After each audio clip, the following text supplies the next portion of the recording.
بسم اللہ الرحمن الرحیم۔ حضرت حمام بن حارث کہتے ہیں کہ ہم حضرت حذیفہ رضی اللہ تعالی عنہ کے ساتھ مسجد میں بیٹھے ہوئے تھے تو ایک آدمی آ کر ہمارے ساتھ بیٹھ گیا۔ حضرت حذیفہ رضی اللہ تعالی عنہ سے کہا گیا کہ یہ آدمی لوگوں کی باتیں حاکم تک پہنچا دیتا ہے، تو حضرت حذیفہ رضی اللہ تعالی عنہ نے اس آدمی کو سنانے کے ارادے سے فرمایا کہ میں نے رسول اللہ صلی اللہ علیہ وآلہ وسلم کو یہ فرماتے ہوئے سنا کہ چغل خور جنت میں داخل نہیں ہوگا۔ نبی کریم علیہ السلام کی متعدد احادیث مبارکہ ہیں جس میں اللہ کے پیارے حبیب نے چغل خور کی مذمت بیان فرمائی۔ حضور نے فرمایا کہ چغل خور جب قبر میں جاتا ہے اس کو وہیں سے عذاب شروع ہو جاتا ہے، حشر میں تو اس کو عذاب ہوگا ہی ہوگا، لیکن جب قبر میں داخل ہوتا ہے تو قبر میں بھی اس کو عذاب دیا جاتا ہے۔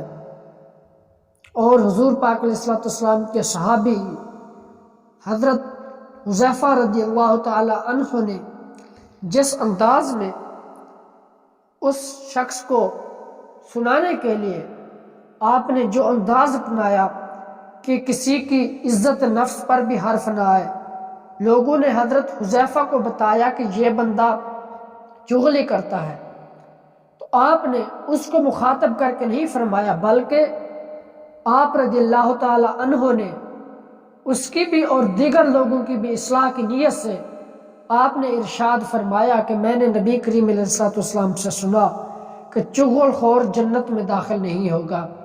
یہ دیکھیں کتنا ہی پیارا طریقہ ہے اصلاح کا کہ اگلے بندے تک بات بھی پہنچ جائے اور کسی کو پتہ بھی نہ چلے۔ اگر آپ لوگ کسی کو تبلیغ کر رہے ہیں، کسی کو راہ رستے پر لا رہے ہیں، اگر آپ جماعت میں بیٹھے ہیں تو آپ اس انداز سے بات کریں کہ کسی کی عزت نفس بھی مجروح نہ ہو۔ اور دوسرا اسی حدیث میں جو چغل خور کے بارے میں ہے کہ آپ چغل خور کبھی جنت میں داخل نہیں ہوگا، اس کے متعلق صحیح بخاری کے اندر بھی، صحیح مسلم شریف کے اندر بھی، بقیہ کتب احادیث کے اندر بھی کافی جگہ پر اس کی مذمت بیان کی گئی ہے۔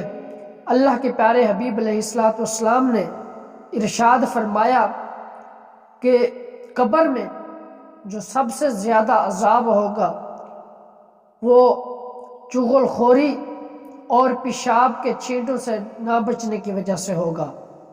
یعنی جو بندہ جو چغل خوری زیادہ کرے گا، جو چغل خوری کرے گا، اس کو قبر میں بھی عذاب زیادہ ملے گا، اور جو پیشاب کی چھینٹوں سے نہ بچے گا اس کو بھی قبر میں عذاب ملے گا۔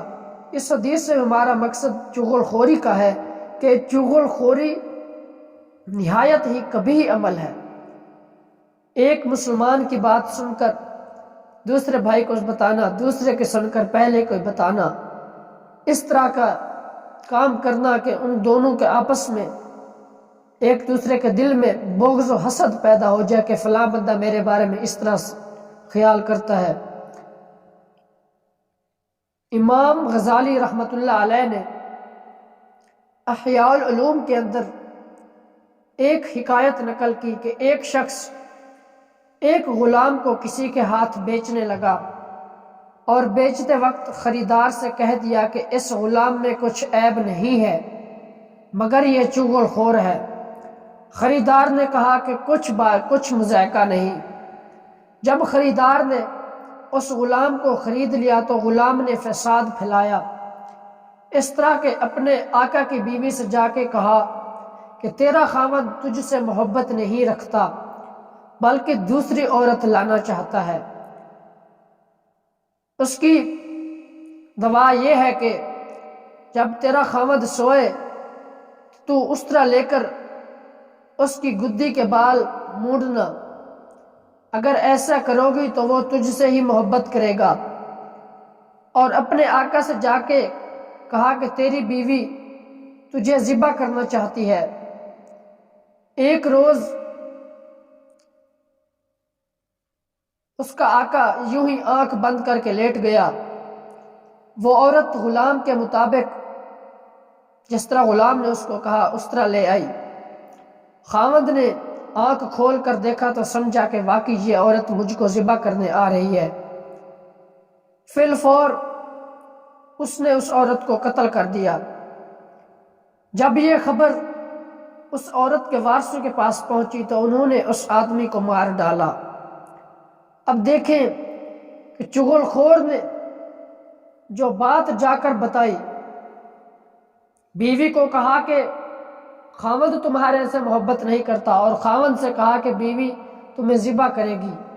اس کو طریقہ بھی بتا کے آیا تھا کہ تو اس کی گدی یعنی گردن کے بال کاٹنا، اگر تو ایسا کاٹے گی تو وہ تجھ سے محبت کرے گا۔ اس کو کہا کہ وہ تجھے ذبح کرنے کے لیے آئے گی۔